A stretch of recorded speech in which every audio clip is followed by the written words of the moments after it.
Let's mega Bible quiz 2026 episode 80 answer revealing വീഡിയോയിലേക്ക് എല്ലാ പ്രിയപ്പെട്ട പ്രേക്ഷകർക്കും സ്വാഗതം. 2 രാജാക്കന്മാർ 4 മുതൽ 7 വരെയും യോഹന്നാൻ 12-ാം അധ്യായത്തിൽ നിന്നുമായിരുന്നു ഇതിൽ 5 ക്വസ്റ്റ്യൻസ് ചോദിച്ചിട്ടുണ്ടായിരുന്നത്. ഇപ്പോഴത്തെ ആൻസേഴ്സ് റിവീൽ ചെയ്യാണ്, ശ്രദ്ധിച്ചോളൂ കേട്ടോ.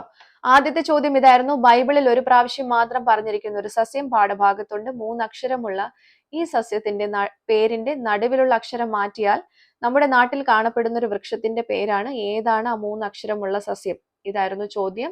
ഉത്തരം പേച്ചുര. 2 രാജാക്കന്മാർ 4:39 ഈ ഉത്തരം നമുക്ക് കാണാൻ പറ്റുന്നത്. ഇതിൽ വൃക്ഷം എന്നുള്ളത് പേരാണ് കേട്ടോ, പേര.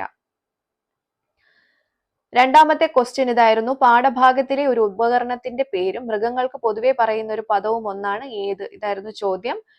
ഉത്തരം നാൽക്കാലി എന്നുള്ളതാണ്. 2 രാജാക്കന്മാർ 4:10 ഈ ഉത്തരം നമുക്ക് കാണാൻ പറ്റുന്നത്. മൃഗങ്ങൾക്ക് പൊതുവെ പറയുന്നത് നാൽക്കാലി എന്നുള്ളതാണ് കേട്ടോ. മൂന്നാമത്തെ ചോദ്യം: തിടുക്കത്തിൽ അല്ലെങ്കിൽ ധൃതിയിൽ എന്നർത്ഥം വരുന്ന ഒരു പദം ഏത്? ഇതിൽ പറഞ്ഞിരിക്കുന്ന ഉത്തരം തത്രപ്പാടിൽ എന്നുള്ളതാണ് കേട്ടോ. ഈ പോർഷനിൽ കിട്ടുന്നത് 2 രാജാക്കന്മാർ 7:15 ഈ ഉത്തരം നമുക്ക് കാണാൻ പറ്റുന്നത്.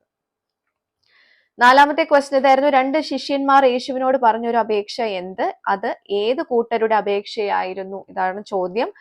ഉത്തരം ചില യവനന്മാർക്ക് യേശുവിനെ കാണുവാൻ താല്പര്യമുണ്ട് എന്ന് അപേക്ഷിച്ചത് ചില യവനന്മാർ. യോഹന്നാൻ 12:20 മുതൽ 22 വരെയുള്ള വാക്യങ്ങളിലാണ് നമുക്ക് ഈ ഉത്തരം കാണാൻ പറ്റുന്നത്. ഓക്കെ.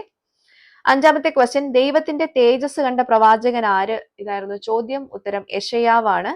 യോഹന്നാൻ 12:41 ഈ ഉത്തരം നമുക്ക് കാണാൻ പറ്റുന്നത്. ഓക്കെ.